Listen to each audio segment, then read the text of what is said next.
of the Rosie update, we left off with the installation of the first aft strongback and knees underneath the cabin of the boat. As you can see, much progress has been made since then, with all of Rosie's deck beams replaced. Working on several areas of Rosie simultaneously, the crew continued to replace deck beams while replacing every other frame. The frames work to connect the chine log, the topside planks, the clamp, and the deck beams. Sacrificial strongbacks were attached to each new side frame, acting as a mold so the crew could examine the chine log. To expose the chine log and create a pattern for a new one, the crew had to first remove half of the lowest topside plank.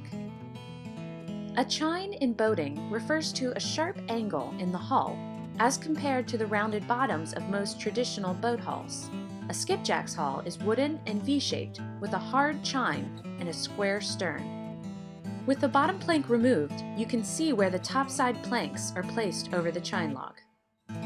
On August 27, 2011, Hurricane Irene made its way up the Atlantic coast and work on Rosie was halted.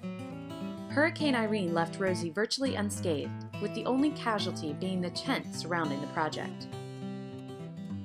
With the tent surrounding Rosie now gone, boatyard volunteer Mike Corliss paints wood preservative on the inside of the transom and the frames to protect the wood from the elements.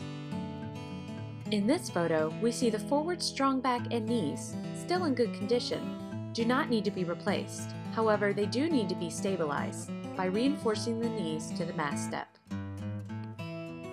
Standing at the bow, the king plank is about to be removed, as well as the deck beams underneath, using a forklift. Shipwright apprentices Bud and India carefully located the existing mast partner in relation to the mast step, documented their respective positioning, and then removed the mast partner and deck beams. Here, India is removing existing rusted pins from the clamp so that new deck beams may be fastened. India fastens the new mast partner into place. The restoration process is fluid and ever-changing, with different parts of the boats worked on at the same time.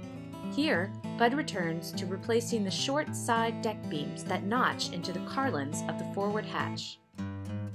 Meanwhile, the new wheelbox and the old wheelbox sit side by side in the boat shop.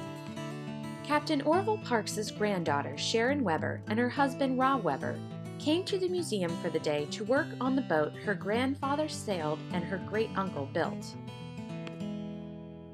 All work on Rosie continues to be done in full view of the public, with shipwrights answering questions and interacting with guests on a daily basis.